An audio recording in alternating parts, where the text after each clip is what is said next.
Bonjour à tous. Prenez place, s'il vous plaît. Il est grand temps de commencer. Bienvenue à tous. Prenez place. Une autre fois. Là, je me suis préparé psychologiquement. Merci Seigneur. Bon, merci, bienvenue dans ce nouveau culte de l'Église de Jésus de Millau. Est-ce que vous allez bien? Oui. Amen. Est-ce que Jésus en vous va bien? Amen. Pour commencer, j'aime bien passer toujours par la parole, avant de laisser la place à la louange. Et avant de lire la parole, je vais prier dans ce moment devant le Seigneur. Amen. Merci Seigneur. Merci Seigneur que ton nom soit béni, que ton nom soit élevé, que ton nom soit exalté Seigneur, pour tout ce que tu fais dans nos vies. Merci pour ce temps béni. Merci pour tout ce que tu as prévu Seigneur, pour aujourd'hui, pour chacun de nous. Je te rends grâce Seigneur. Merci que chacun reparte Seigneur avec ce que tu veux donner.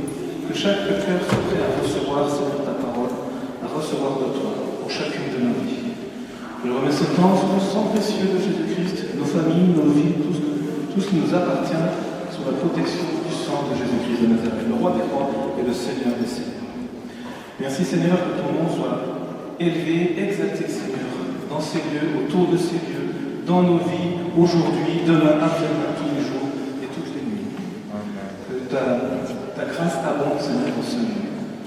Je te remercie, merci Seigneur Jésus, merci Saint-Esprit de venir prendre toute la place et de faire ce que bon te semble.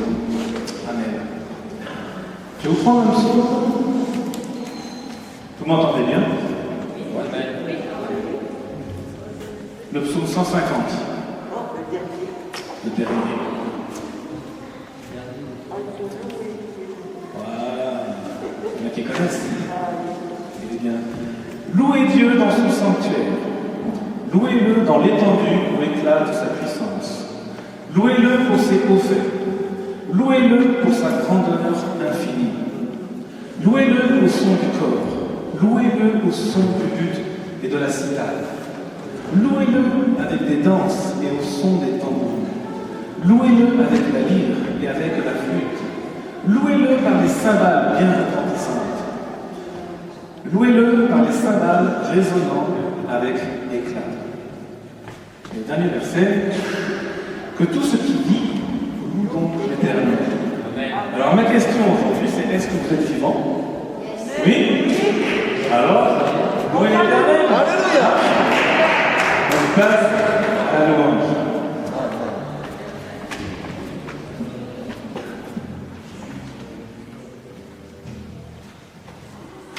En alliance avec la fête de Sukkot en Israël, particulièrement touchée par le Covid-19, confinement total, nous allons proclamer la délivrance, la bénédiction du Dieu d'Abraham, d'Isaac et de Jacob, notre Dieu, en chantant « Réjouis-toi, fille de Sion, pousse des cris de joie, Israël ». Ce chant sera notre chant d'alliance avec le peuple juif qui fête cette fête des luttes ou fête des cabanes en souvenir de la délivrance du pays d'esclavage, l'Égypte, et les 40 ans de traversée du désert dans des tentes itinérantes. Un peuple en mouvement vers la terre promise, conduit par la nuée le jour et le feu la nuit, à travers toutes sortes d'adversités. Un peuple avec un conducteur, Moïse et ses guerriers. Un peuple nourri par la manne, le pain du ciel, le pain de vie. Un peuple dénué de tout confort, mais en route vers cette terre où le lait et le miel coulent. Un peuple en froid à des ennemis mortels, mais qui va les vaincre avec l'aide du chef des armées de l'Éternel. L'Église ne traverse-t-elle pas ce désert? N'est-elle pas en route dans le mouvement de l'Esprit qui la conduit?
Et nous voulons nous réjouir, Seigneur. Comme tu le dis dans ta parole, réjouissez de tout ce que Seigneur. Nous voulons puiser la joie, la vraie joie en toi. Nous voulons manger du pain de vie, cette manne, Seigneur, qui nous est donnée chaque jour. Nous voulons boire, Seigneur, à la soupe de vie. Nous voulons être animés, Seigneur, par ta parole. Alors merci. Que nos cœurs, Seigneur, soient unis dans la joie, dans la gratitude, Seigneur, dans la conscience que tu es la source de toutes les choses, de chacun, de chacune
Ça fait du bien, n'est-ce pas?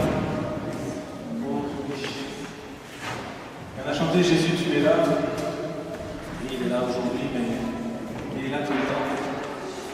Quand ça va bien, il est là. Quand ça va moins bien, il est là aussi. Quand les fins de mois sont difficiles, Jésus est là aussi. Quand on a des accidents, Jésus est là, il nous protège. Il est toujours là. Il est bon et fidèle. Amen. Merci Seigneur. Aujourd'hui, c'est notre pasteur Fabrice qui va nous partager la parole. Et on a chanté aussi qu'on était assoiffés. Vous êtes assoiffés? De mieux de riche. Donc, toute la place au pasteur Fabrice qui va nous partager ce que le Seigneur a mis dans son cœur pour aujourd'hui, pour chacun de nous. Merci Seigneur, merci pour ce temps, que personne ne se fasse rien voler et que vraiment ce que tu as mis dans le cœur de Fabrice, pasteur Fabrice, soit vraiment répandu dans l'évangile, dans le nom de Jésus-Christ.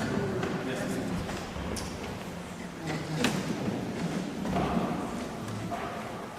Merci beaucoup Benoît.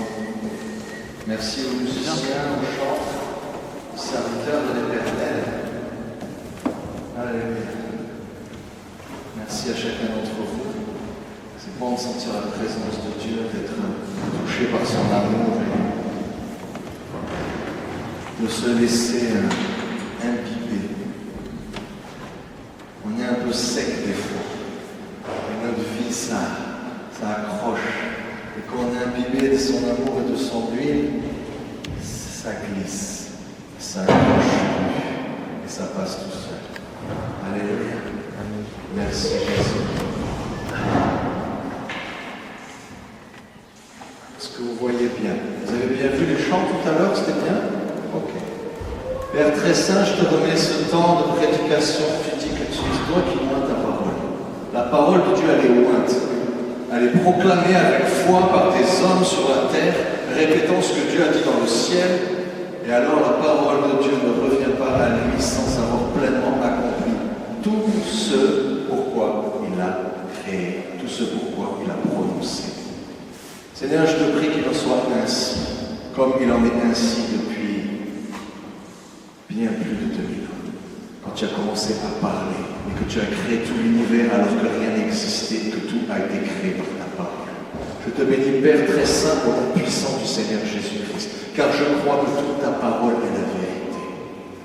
Tu l'as inspirée à tes serviteurs et tu l'as filtrée pour qu'il nous arrive exactement ce qui doit nous arriver, ta connaissance de ta personne.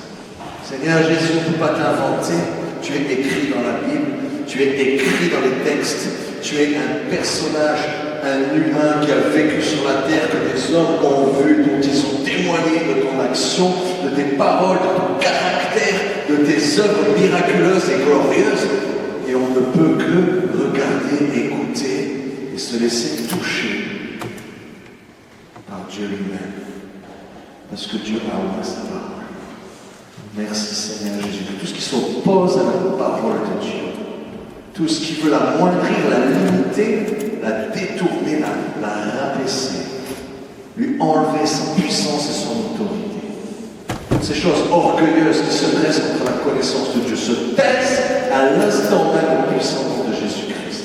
Et que la foi et la connaissance de Christ soient révélées dans les cœurs, que ce soit d'esprit à esprit, que personne ne reparte sans que tu aies pleinement accompli ce que tu devais accomplir dans sa vie aujourd'hui, Père. Que celui qui a faim ait à manger, que celui qui a soif puisse se rassasier. Père très saint, au nom de Jésus. Amen. Alléluia. C'est moi qui passe les chants, les textes en même temps. Faites comme ça, ça fait quelqu'un d'autre. Je reviens à mes amours. La sono, la technique. Juste 16 ans de ma vie. Merci Jésus, en tout cas. Regardez cette parole. C'est la fin de l'Ecclésiaste. Pendant la fête de Sukkot, il lit l'Ecclésiaste. Et il y a plein de choses merveilleuses. Et à la fin, ils lisent Ecclésiaste, tous les serviteurs de l'Éternel, le Dieu d'Abraham, d'Isaac et de Jacob, le Dieu d'Israël et de toute la terre, le vrai Dieu créateur de toutes choses. Tous ces serviteurs lisent Ecclésiaste pour rentrer dans une certaine humilité. Parce que oui, Dieu fait des merveilles, mais rappelons-nous que tout est vanité. Nos grands exploits sont vanité. Les grandes œuvres qu'on ne fait même pas parce que c'est Dieu qui les fait à travers nous. Tout ça n'est que vanité, n'est-ce pas? Nous, à la fin, voici l'Ecclésiaste, qu'est-ce qu'il dit? Écoutons la fin du discours, parce qu'il parle beaucoup, l'Ecclésiaste. Mais à la fin, il fait, je vais vous faire un résumé. Pour celui qui n'a pas tout suivi, qui s'est perdu un peu dans tout ce que j'ai raconté. Il fait un résumé et il dit, crains Dieu. Crains Dieu et observe ses commandements. C'est ce que doit faire tout homme. Combien de fois dans nos vies, on se pose la question, c'est quoi ma destinée, c'est quoi mon appel, c'est quoi mon ministère, elle est où mon église, elle est où mon mari, elle est où ma femme, elle est où ma mission? Et Dieu te dit, fais ce que je te demande. Ta part sur la terre, fais ce que moi je te demande. La stratégie, je m'en occupe. La gestion, je m'en occupe. L'univers et tout ce qu'il renferme, je m'en occupe. Le ciel et tous les anges et les démons, je m'en occupe. Toi, sur la terre, fais ta part. Crains-moi, révère-moi et du respect pour ma personne, c'est ce que Dieu dit, c'est pas tremble devant moi. Observe mes commandements, c'est là ce que doit faire tout homme. Car, il y a toujours un car Dieu amènera toute œuvre en jugement au sujet de ce qui est caché en bien ou en mal. À la fin, quoi qu'en disent tous ceux qui ont envie de dire autrement, à la fin, on passe tous par la case d'essai, le voile se déchire et toute la réalité spirituelle apparaît incontournable et on est face à quoi? Face à Dieu qui dit, c'est l'heure de faire le bilan. Est-ce que tu m'as craint? Est-ce que tu as obéi à mes commandements? Qu'est-ce que ça a produit chez toi? Et est-ce que c'est bon ou est-ce que c'est moins bon? Et sache que moi, je vois bien plus que ce que tu as montré aux hommes. Je vois ce que tu faisais quand tu étais caché. Je vois aussi les choses qui t'étaient cachées à toi-même dans ton propre cœur. Alléluia. Alors ça, vous allez me dire, c'est l'Ancien Testament. Donc des fois, on a envie de le jeter un peu. Mais c'est bizarre, parce qu'on a envie de dire que l'Ancien Testament, c'est fini. Pourtant, Jésus, dans tous ses enseignements, et quand il se bat contre le diable, il cite la parole que son Père a prononcée et qui est citée dans l'Ancien Testament. Je ferme la parenthèse. 2 Corinthiens 5,10. Car nous aurons tous à comparaître devant le tribunal du Christ, et chacun recevra ce qui lui revient, selon les actes, bons ou mauvais, qu'il aura accomplis par son corps, ou dans d'autres traductions, ils disent dans son corps. C'est-à-dire, c'est maintenant tout de suite, quand tu es dans un corps de chair sur la terre, que se passent tes œuvres bonnes ou mauvaises, et après, quick, c'est fini, tu n'es plus dans ton corps, mais là, ça compte plus, maintenant, on fait le compte. Alors, bon, l'Ancien Testament, le Nouveau Testament, on est au courant, Dieu nous demande de... Dieu nous met en garde sur nos propres actes, sur nos motivations, sur notre cœur. Et je me dis, mais waouh, comment, en étant honnête, en étant honnête avec soi-même, quand on voit les actes, les paroles, les motivations, les réactions, même qu'on ne maîtrise pas, et qu'on se dise, j'avais ça dans mon cœur, mais comment j'ai réagi, c'est horrible. Je dis, mais comment ça va se passer avec Dieu? À votre avis, qu'est-ce que Dieu va peser quand on va se retrouver devant lui?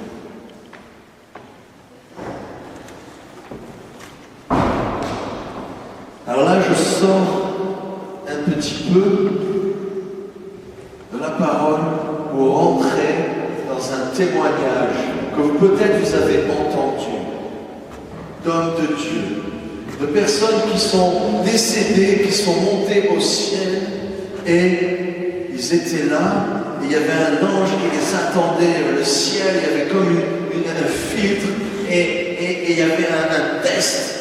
Il y avait un test. C'était comment tu as aimé sur la terre. Comment, à quel niveau tu as manifesté l'amour avec les autres sur la terre. Nous on voit la théologie, on voit les conversions, on voit les beaux chants, les belles prédications, les belles églises, les beaux bâtiments, mais ça n'intéresse pas trop Dieu ça. Dieu, c'est un tout, il ne jette pas, c'est un tout qui doit produire quelque chose en nous. Et c'est comme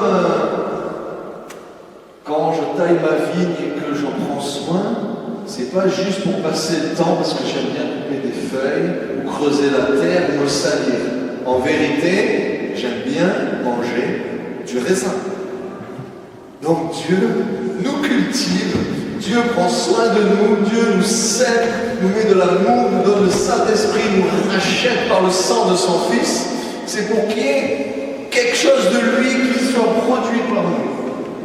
Et quand on le produit, il est content. Ça le satisfait.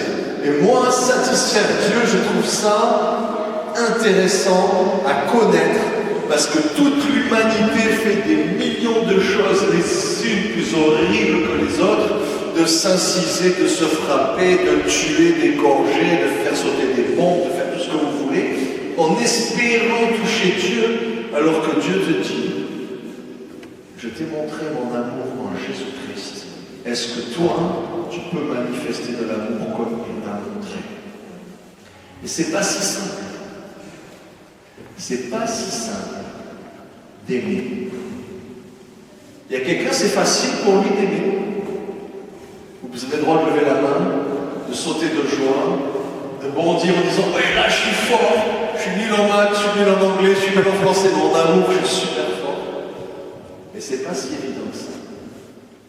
Parce que dès qu'on a envie de faire comme Jésus, ou comme on aimerait qu'on nous aime, on se rend compte que, je sais pas, c'est comme si on n'avait pas le bon outil, quoi. C'est ce que tu veux faire et le résultat c'est, tu voulais que ça se fasse là, ça fait là, quoi. Et tu dis, mais je comprends pas, c'est pas ça que j'ai voulu dire, c'est pas ça que j'ai voulu faire. Et on a l'impression que ça se passe jamais bien. C'est comme si on avait quelqu'un qui voulait nous empêcher d'aimer, vous voyez? Et dit, je comprends pas, j'ai envie d'aimer, dans mon cœur ça veut sortir et ça ne sort pas bien. Alors Dieu, il le sait tout ça. Et il y a quelque chose aujourd'hui sur lequel je veux insister, c'est la nature de l'amour de Dieu. Puisque je dois rendre des comptes sur ce que j'ai fait en bien ou en mal, moi je veux bien, Seigneur, dis-moi ce qui n'était pas bon, là où je peux m'améliorer, j'ai envie qu'ils me reprennent tout de suite. Maintenant, j'ai pas envie que là-haut ils me disent t'as tout faux. Je préfère comme David qui me dise dis-moi maintenant ce qui ne va pas, parce que je suis pas au courant, quoi. Donc, je veux savoir, mais comment je capte ça? Alors, j'ai besoin d'avoir une définition de l'amour. Une vraie définition de l'amour. Sinon, je vais faire ce que moi, j'ai connu. Combien de parents reproduisent ce qu'ils ont vécu avec leurs enfants? Surtout quand on dit « je ne ferai jamais comme eux ». C'est là que tu es sûr que Dieu dit « ah ouais » et que tu as droit. D'accord? Donc, en fait, l'amour, je ne sais pas ce que c'est. Je vais reproduire quelque chose que je crois que c'est ça. Mais je ne sais pas vraiment, parce que moi, je ne suis pas monté dans le ciel, discuter avec Dieu. Vas-y, explique-moi c'est quoi l'amour. Ah, super, je descends, et puis je vais faire master, et je vais expliquer l'amour aux gens. Jésus a fait ça. Il est descendu du ciel. Il a expliqué l'amour. Il a raconté l'amour. Il a parlé l'amour.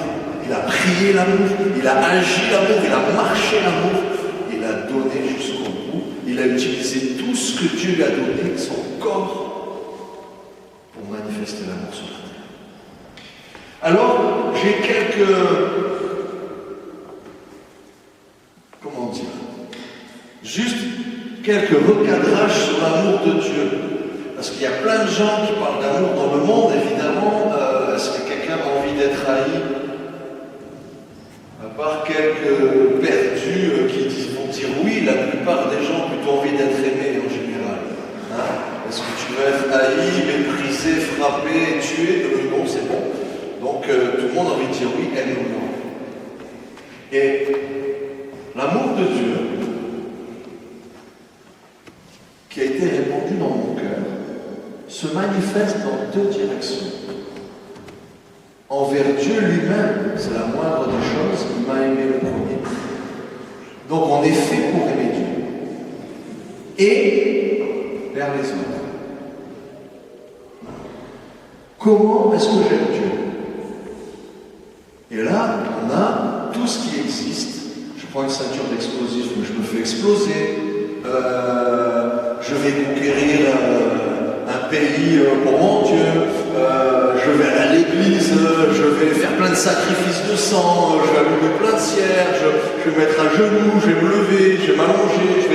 Peu importe, je vais essayer de trouver des méthodes pour plaire à Dieu. Mais Dieu me dit non.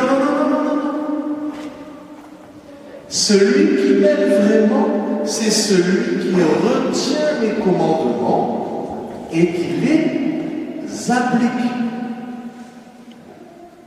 Ça veut dire que si tu veux aimer Dieu et lui montrer que tu l'aimes, parmi les humains de la terre qui font n'importe quoi, toi d'un coup tu fais pas n'importe quoi. Toi, tu obéis au commandement de Dieu. Tout le monde ment, et toi tu te l'interdis. Tout le monde triche et vole, et toi tu veux être honnête jusqu'au bout, tu déclares tout. Tout le monde trafique, et toi non. Tout le monde essaye d'échapper à ses responsabilités et accuse l'autre, et toi tu dis non, je demande pardon, c'est moi. Tu te mets à te comporter d'une manière étrange dans ce monde, mais que Dieu dans le ciel, il le repère. Regardez. Mon Père aimera celui qui m'aime, et moi aussi je témoignerai mon amour, et je me ferai connaître à lui. Intéressant. Tout le monde te prend pour un fou parce que tu obéis à des commandements bizarres de l'ancien temps. Mais il y en a un dans le ciel qui te voit et lui, ça l'intéresse. Et ta manière de faire différemment des autres fait que tu es remarqué de Dieu. Et je crois que c'est intéressant d'être remarqué de Dieu. Je crois que c'est intéressant d'arriver à prouver son amour à Dieu. Maintenant, on va regarder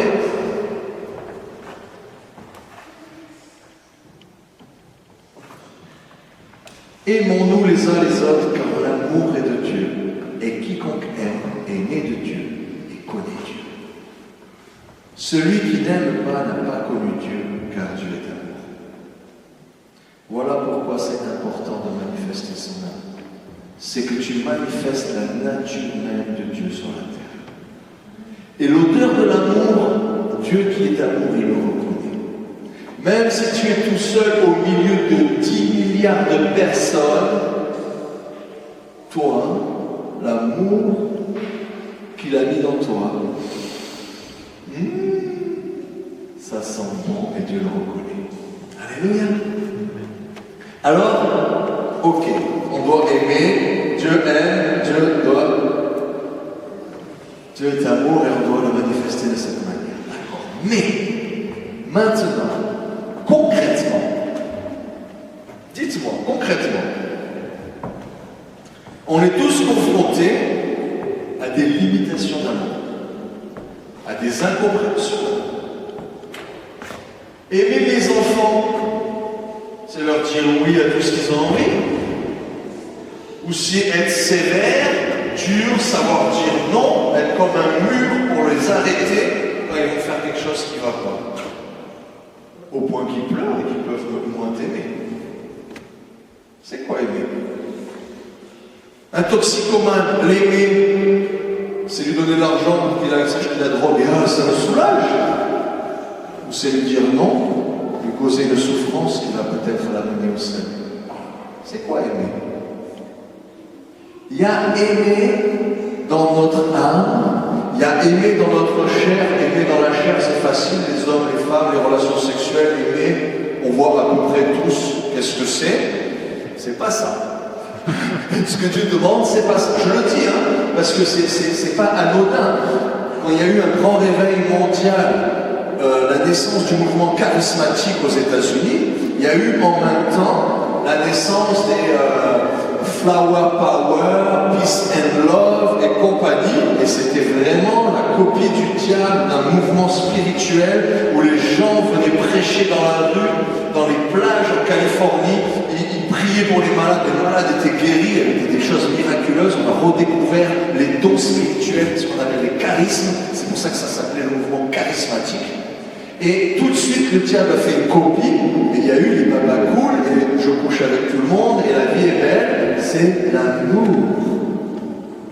Donc c'est pas pour rien que je dis ça, le diable sait faire des imitations, c'est pas de cet amour-là dont il s'agit, rassurez-moi, que vous ayez compris ça, d'accord? Je crois qu'on n'a pas ce souci dans l'Église, mais c'est une réalité spirituelle qui a touché des millions de personnes pendant plus de 30 ans.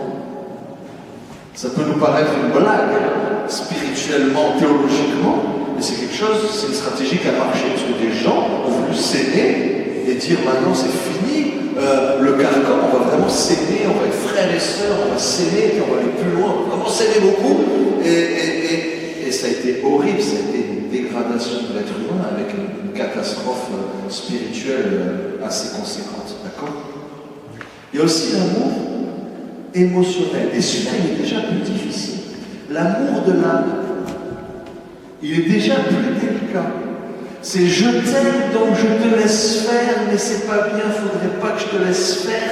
Mais en esprit, je suis contre, mais je t'aime, alors je te laisse faire, tout en étant contre, mais en étant pour, parce que je t'aime et que je te fais grâce, et que je mets de l'huile pour que ça glisse, et que tu pêches quand même, mais parce que je t'aime, on va dire que c'est pas un péché. C'est l'amour de l'âme. C'est je m'arrange avec moi-même et avec mon Dieu dans ma faiblesse pour me justifier que je n'ai pas bien obéi à la parole de Dieu, que je n'ai pas pu enseigner ou imposer la parole de Dieu à des gens qui étaient sous ma responsabilité, des enfants ou d'autres personnes sous notre autorité. Par amour sentimental des gens, je peux désobéir à Dieu. Par amour sentimental des autres, je peux amener la destruction à leur vie. Alors Dieu décrit son amour, il sait tout ça. Et il dit, l'amour est patient.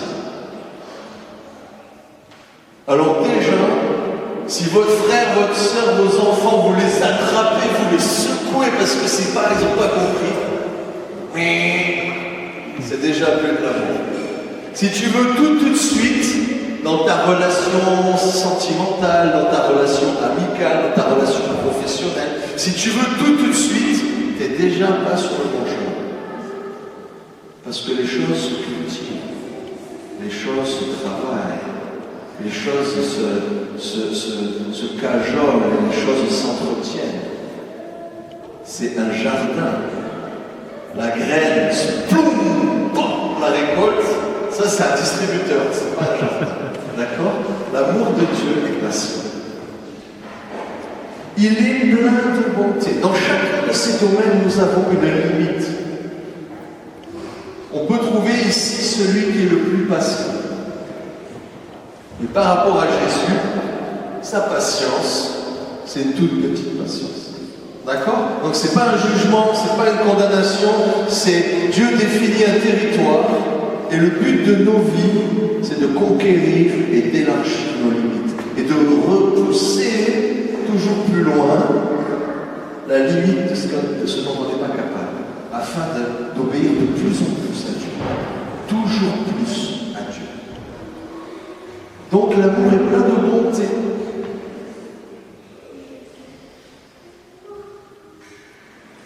On va dire l'opposé de la méchanceté, je ne sais pas. qu'on ne fait pas des trucs mauvais aux autres. Je trouve que l'humanité, si elle prend le principe de la bonté, déjà, c'est assez sympa. Ça peut être mieux au milieu de nous. D'accord? L'amour de Dieu n'est pas envieux. Ça, un autre passage de la Bible dans les Proverbes, ça dit que l'envie est la carie des eaux. Ça veut dire que dès que tu crois que ton bonheur ou quelque chose qui pourrait te faire du bien, c'est ce que l'autre il a, tu es en train de te vider de ce qui était pour toi. L'envie, c'est la carie de tes os. C'est en train de te ronger. Tu es en train de perdre tout ce que Dieu t'avait donné de bon parce que tu n'estimes pas que ça suffit, que c'est plutôt ce que l'autre il a qui serait mieux. C'est un principe de vie, un principe spirituel extrêmement destructeur. L'envie. C'est pourquoi dès les commandements, Dieu dit, tu ne convoiteras pas la femme de ton voisin, l'âne de ton voisin, le champ de ton voisin. Tout ce qui est à ton voisin, d'ailleurs, tu ne touches pas, c'est à ton voisin. C'est à ton voisin. Parce que c'est un principe, c'est comme si je programme un ordinateur et que je lui dis, il n'y a rien de bon en toi, va piquer les codes de l'autre. Donc il s'autodétruit et il va se copier l'autre. Ça n'a aucun sens. On est censé avoir tout reçu de Dieu. Donc ce que l'autre a, c'est super. Moi j'entends les notes de piano de Thérèse ce matin, je dis, waouh, il y a des sons que je reconnais, qui me rappellent le ciel, qui me rappellent des moments de louange qu'on a vécu dans les années là. Il y a des notes, tu sais que ça c'est pas un humain qui l'a fait, tu vois. Et il y a des choses qu'on reconnaît comme ça. Je continue, je ne m'égare pas. Les talents des autres, c'est bon, il faut en profiter, mais on ne peut pas le prendre. Tu ne peux pas dire je veux prendre la place de Thérèse au piano, ça ne marche pas. Toi, tu as un don dans les entreprises, ou tu as un don avec les enfants, ou tu as un don dans la guitare, tu as un don dans la prédication, ou tu as un don dans la gestion. Si tu sais ce que Dieu t'a donné, tu ne convoites plus les affaires des autres. Tu es content de ce que tu as reçu. Parce que tu ne seras jamais aussi heureux que quand tu utiliseras à 100% ce que Dieu a prévu pour toi. Il n'y a pas de bonheur ailleurs. C'est que toi. Dieu a déjà tout mis à l'intérieur. Quand tu vois la complexité de l'ADN humain, quand tu vois qu'un traumatisme chez quelqu'un peut amener une réaction de plusieurs, 3 générations après, de quelqu'un qui n'a pas eu ce traumatisme et qui réagit comme s'il l'avait eu, que tout est marqué en nous et tout agit, et qu'on peut effacer ça par la puissance du sang de Jésus. Quand tu vois que tout notre corps, c'est parti d'une seule cellule, et que tout était écrit, tout a été construit, et tac, tac, tac, tac, tac, tac, tac, tac, tu vas aller chercher quoi d'autre que ce que tu as déjà reçu? Tu vas vivre avec quoi d'autre? L'amour de Dieu n'est pas envieux. Et ses enfants ne sont pas envieux. Ils savent que ce que Dieu leur a donné, c'est exactement ce qu'ils ont besoin. Ils ne cherchent pas à se faire valoir. Il n'est pas vantard, notre traduction dit. Je commence à... C'est bon. Non, c'est vrai. Souvent, dans le monde, on nous apprend à nous vendre. Ouais, je suis super fort, j'ai tel diplôme, j'ai réussi ça, j'ai réussi ça, j'ai réussi ça, c'est moi, c'est moi, c'est moi, je veux beaucoup d'argent, je veux un super poste, je suis super bon. Ah d'accord, monsieur, vous vendez bien, ça me plaît. Si vous vous vendez bien, vous allez bien vendre mes produits, donc ça m'intéresse. Donc dans le monde, on paye cher ça. Mais Dieu, il dit, mon témoignage à moi, si ton propre témoignage n'est pas vrai. Pour être vrai, il faut que ça soit 2 ou 3 personnes extérieures à toi qui disent quelque chose de toi. Et là, c'est vrai. Donc en fait, tu ne peux pas t'auto-monter. Tu ne peux pas t'auto-valoriser. Tu ne peux pas te faire une promotion sociale tout seul, une promotion intellectuelle ou une promotion spirituelle. Je me nomme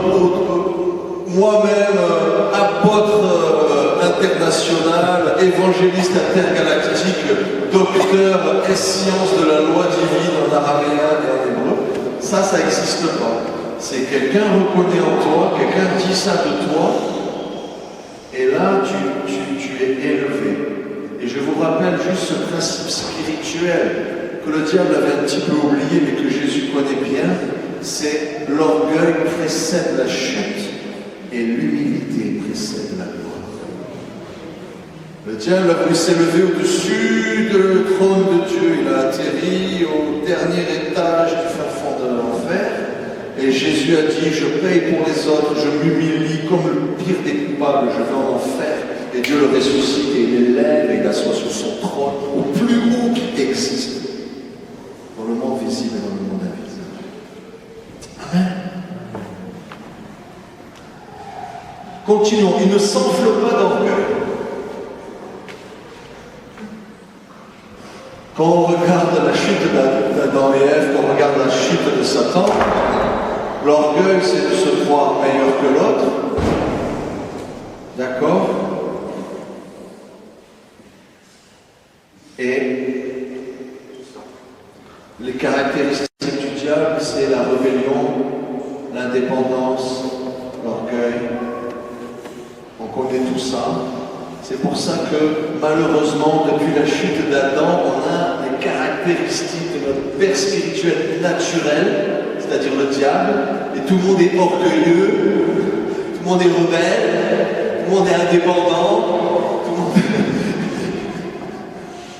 C'est comme ça, mais ça, c'est pas les valeurs du royaume de Dieu, c'est ce que Dieu est en train de transformer en nous pour qu'on devienne soumis, obéissants, sous l'autorité de Jésus, et on apprend à être sous l'autorité de Dieu en étant sous l'autorité d'un être humain qu'on voit, parce que l'autre il est invisible, donc c'est un peu dur à apprendre. Alors Dieu, pour nous faire apprendre, il nous donne des hommes pour nous soumettre. Pareil, il nous donne des hommes avec plein de défauts et des femmes avec plein de défauts pour apprendre l'amour.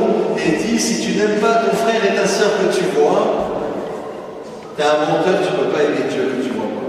Donc tout ça c'est des entraînements et on ne peut pas échapper à l'entraînement pour vraiment manifester le cœur de Dieu et l'amour de Dieu.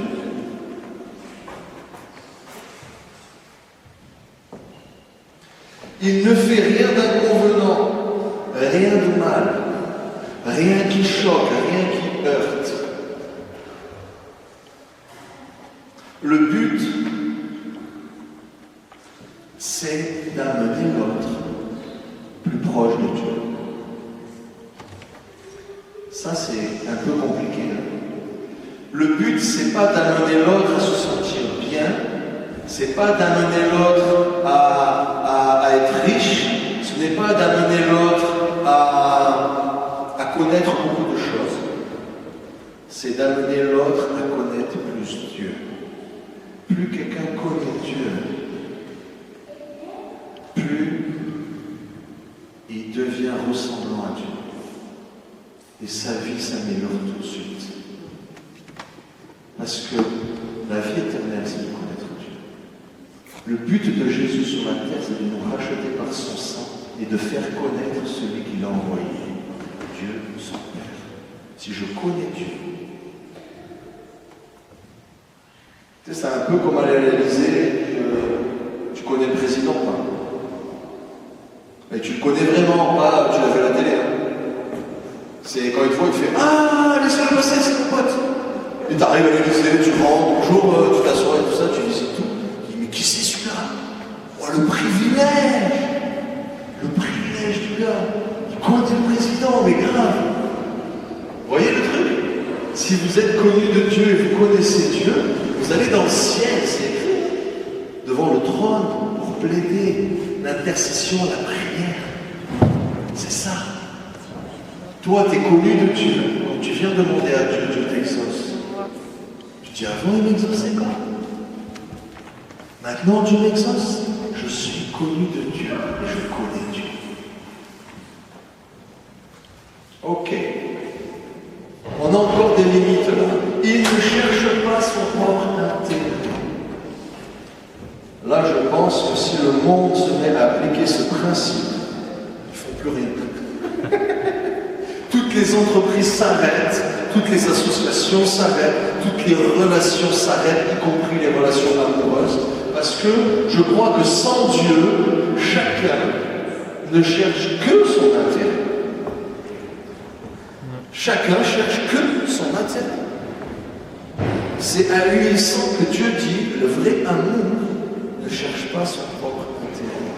Mais tu cherches quoi encore? Tu cherches le meilleur pour l'autre.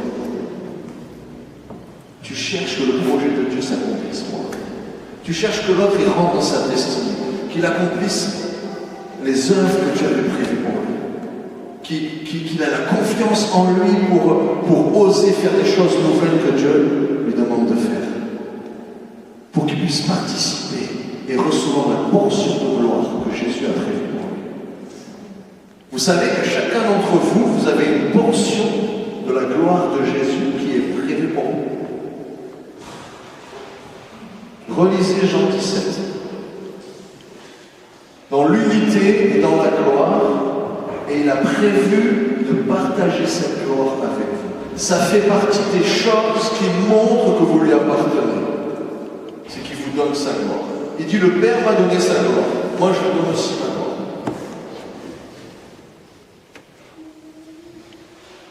Rien que ça. Ok. Il ne s'aigrit pas contre les autres. Bon, celui-là, on passe vite. Il y a d'autres traductions, c'est il ne s'irrite pas contre les autres. Il y en a qui s'irritent jamais ici. Et s'il y en a des super bons, vous venez devant, vous priez pour tous les autres. Moi le premier. L'amour ne s'irrite pas.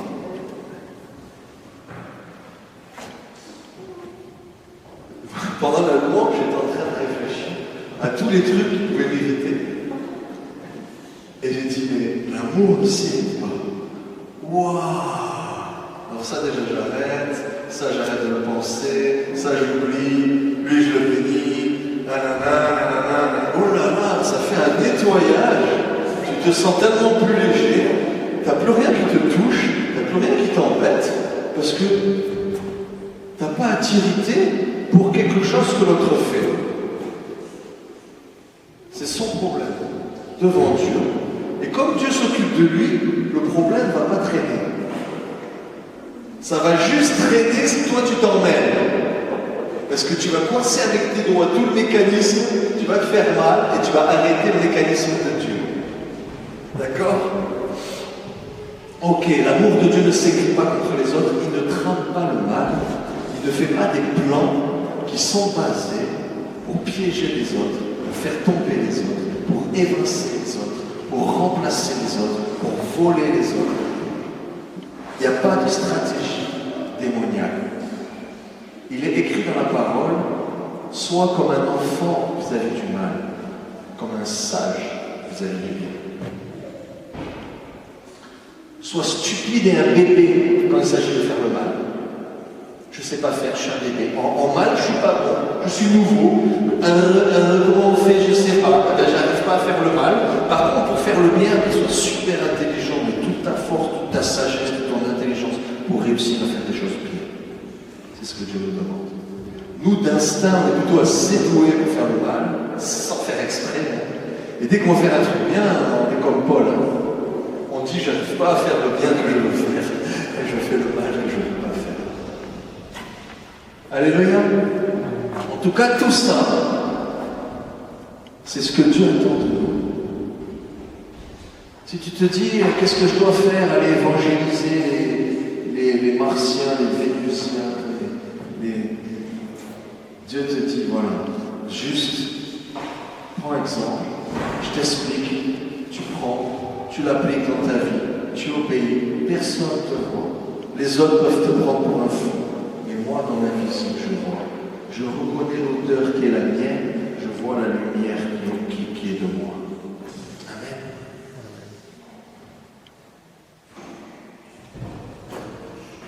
Amen. L'injustice l'attriste.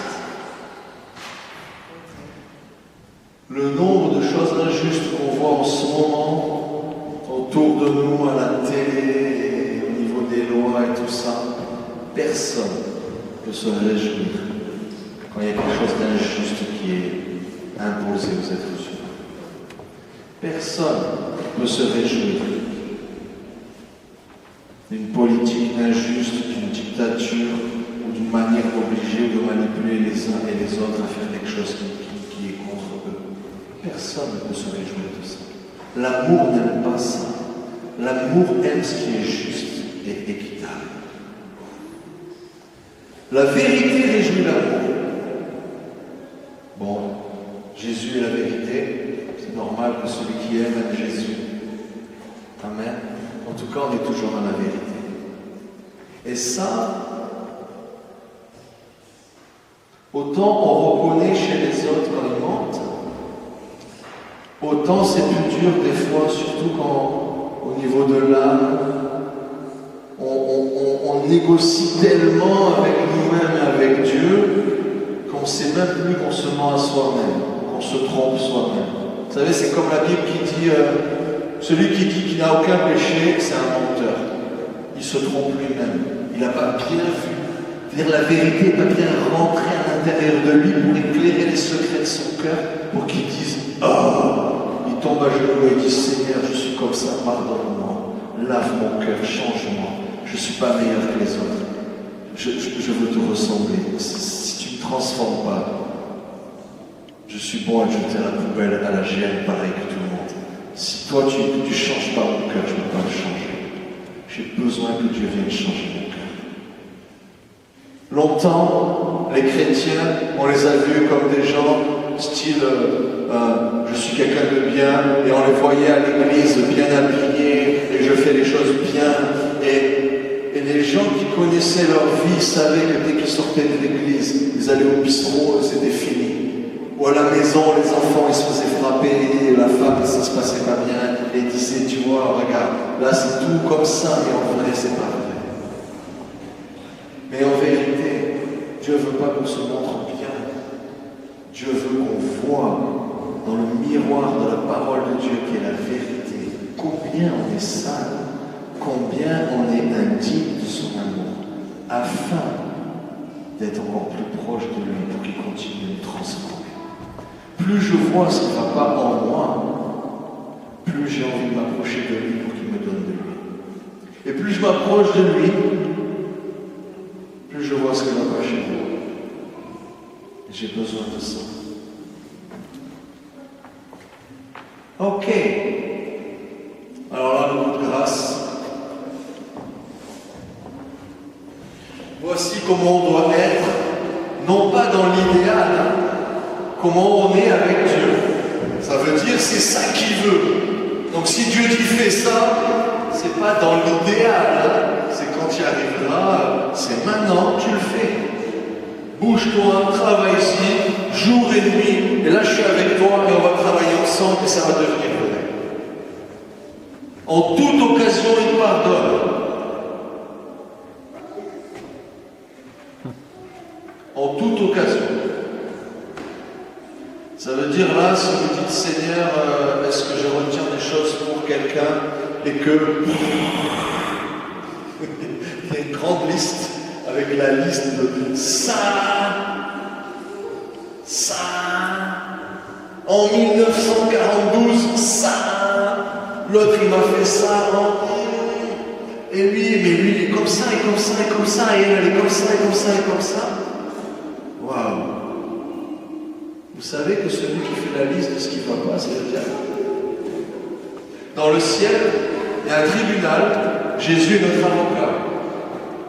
Lui, il dit, mais non, ça a été payé. Oui, c'est vrai que ça a été payé, on efface. Oui, ça c'est vrai, ça a été payé, on efface. Oui, ça c'est vrai, on a été payé, on efface.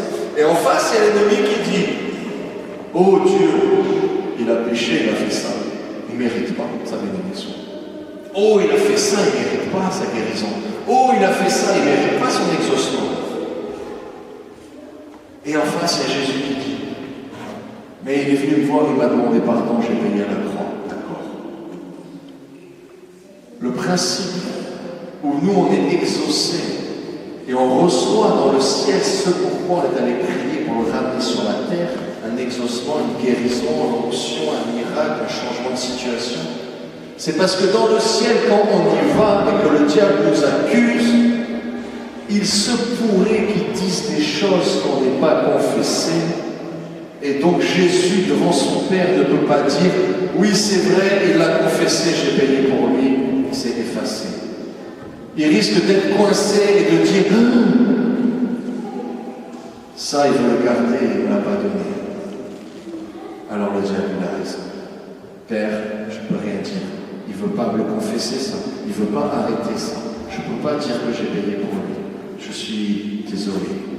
Malgré tout l'amour que tu as, tout ce que j'ai fait pour lui. » Et le diable dit « Ouais, je l'ai chopé. » Le chrétien, c'est pas celui qui ne pêche pas. Le chrétien, c'est celui quand le diable fait pécher. Il se relève, il renonce, il revient vers Dieu, demande pardon et dit « Relève-moi, je ne veux plus tomber, je continue à marcher avec toi. Je ne reste pas dans la boue dans laquelle le diable m'a mis. » Tu vois? Comme ça, quand tu vas prier, ce que tu as fait, c'est déjà effacé. Eh oui. Si tu pêches et que tu caches, le monde invisible, il n'est pas aveugle. Tu pêches et tu caches, tu vas dans le ciel prier. Le diable dit, lui, stop, il y a ça. Ah ben, game over. Le sang de Jésus nous lave de tout péché, confessez. Enfin, il lave de tout péché, mais je le reçois quand je le confesse. Si vous confessez votre péché les uns aux autres, Dieu est fidèle et juste pour les pardonner. Et vous purifier de toute iniquité. Amen. Je crois qu'on est dans un temps où il faut de l'amour pratique. Il pardonne, il fait confiance. Il y a d'autres traductions qui disent il ne soupçonne pas le mal. Oh là là là là là là là. Il ne soupçonne pas le mal. Quand tu vois les gens arriver, que tu les connais, tu sais déjà ce qu'ils vont faire. Oh là là là là là.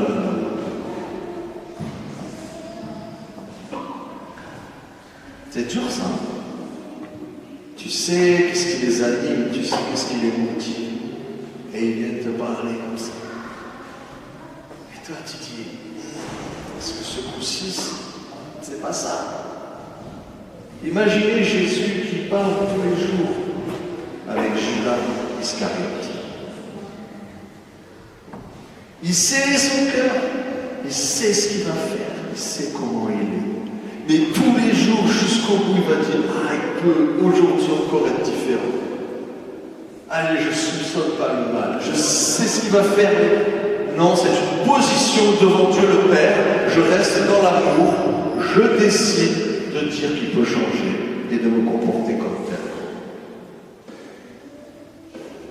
Libre à lui après de changer. C'est dur de ne pas soupçonner le mal. Je crois que de la liste, c'est un des plus durs ici.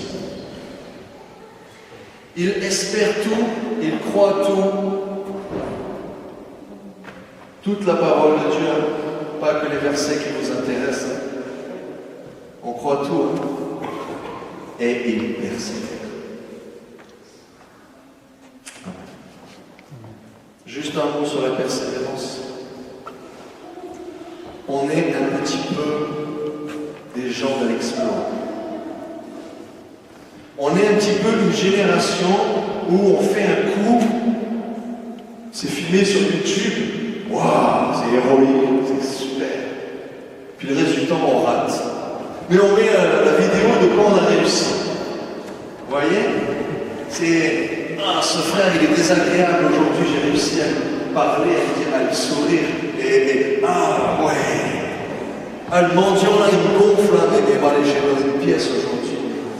Mais bon, tu sais, et on a fait comme un exploit. Aujourd'hui, j'ai enfin réussi à aimer comme je devais aimer. Et on se le met en galon, et on dit, c'est bon, l'amour, je connais. C'est meilleur que notre exercice. Tu vois? Dieu te dit, non, non, non, non, non, je compte pas tes exploits. Ton niveau d'amour, c'est pas le jour où tu as sauté super haut et que par hasard tu as touché un truc très très haut et tu as fait un pic là. Et je mesure, oui, tu es grand dans l'amour. Un jour tu as beaucoup aimé, dans une fraction de seconde. Non, c'est pas ça. Dieu fait, c'est comme une moyenne. C'est un truc qui est là, qui se pratique chaque jour, un petit peu plus, et un petit peu plus, et un petit peu plus. Et ça grandit, et ça grandit. Et à la fin, tu es tellement entraîné à aimer que tu es super fort. Le summum de l'amour, Jésus sur une croix, torturé pour les fautes qu'il n'a pas commises et que nous on a commises. Et qui dit, Père, pardonne-leur. Ça, c'est le témoignage des vrais chrétiens des débuts. Et pas que du début. Mais le mot témoigner, nous on dit, on raconte comment j'ai rencontré Jésus. Mais le témoignage du début, ce qu'on appelait le mot, la racine du mot témoignage, c'est que les gars, ils les attrapaient, ils les torturaient, ils les brûlaient vifs, ils donnaient à manger aux lions, ils les découpaient en morceaux. Et les gars, ils chantaient, ils louaient, ils étaient un visage angélique, dans la gloire, ils partaient. Ils disaient, je comprends pas, je fais ça à un autre, mais il me maudit, il est horrible, il a un faciès démoniaque avec la haine dans ses yeux, ils vont mourir. Et eux, ils sont là tout paisibles, ils partent, c'est quoi ce truc? Et ils se rendaient compte, au moment de la mise à mort, qu'eux, ils n'étaient pas normaux. Ils étaient plus humains. Il y avait de Dieu en eux. Et c'était le témoignage. Comme quand ils ont tué Jésus et que le soldat romain, il est là, il fait « Ah !» Avec tous les hommes que j'ai mis à mort, tout ce qu'ils disent avant de mourir, comment ils se comportent. Lui, là, non, lui, certainement. Certainement, c'était le Fils de Dieu. J'ai vu aucun autre homme mourir comme ça. Et tu peux faire semblant en venant à l'église. Mais quand tu souffres, quand tu meurs, tu fais plus semblant. Il y a quelque chose de l'amour qui est ancré en nous, qui a été tellement exercé que c'est là et tu ne peux pas l'enlever. Et moi, je vous souhaite cet amour-là. L'amour qui est l'amour de Dieu. Pas un amour émotionnel, pas un amour amical, c'est sympa les partages entre nous, les bons repas, c'est vrai, c'est sympa. Mais l'amour que Dieu veut, c'est qu'on se comporte comme nous demande les uns avec les autres. L'amour que Dieu veut, c'est un amour qui va tout traverser. Le verset d'après, c'est l'amour dure toujours. Parce que l'amour, c'est Dieu. Celui qui aime fait un avec Dieu, comme Jésus était un avec le Père. Et je vous souhaite que cet amour-là vous remplisse, grandisse en vous. Il a déjà été déversé dans votre cœur par le Saint-Esprit. L'amour surnaturel de Dieu est déjà là. On est juste à s'entraîner et à s'entraider mutuellement à persévérer dans cet amour. Et moi, c'est ma demande à l'Église, c'est que chacun d'entre vous, chacun d'entre nous, on puisse s'aider, s'encourager à persévérer dans l'amour jusqu'au bout. Quelles que soient les épreuves, quel que soit ce qu'on a à vivre. C'est le but de notre vie.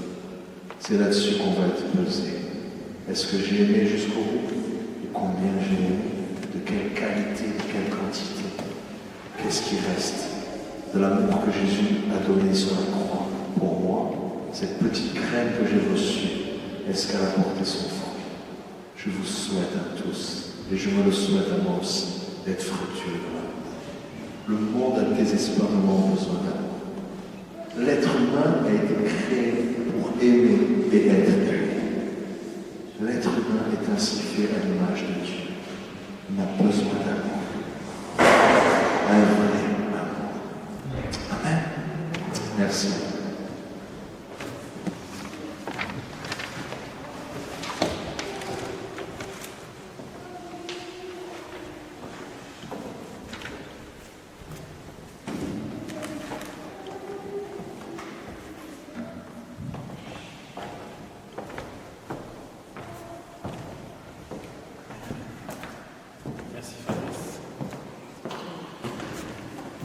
Merci pour cet amour que tu as déversé dans nos cœurs. Que dire de plus? Sinon, si ça vraiment ça nous a touchés, bouleversés, impactés. L'amour, c'est aussi de prier les uns pour les autres. Donc on est là pour prier pour vous. s'encourager, s'exhorter comme on va partager, s'entraider dans l'unité, dans l'amour de Dieu, l'amour de Jésus. Amen. Mais avant de venir prier, j'ai quelques petites annonces. L'amour, c'est aussi donner ses dîmes, ses offrandes au Seigneur, bien sûr. Il y a l'adhésion à l'espace de vie. Si vous ne l'avez pas encore fait, vous pouvez toujours le faire. Vous pouvez aller voir Pasteur Corinne qui a tous les documents à vous transmettre. Et la dernière fois, nous avons trouvé un téléphone.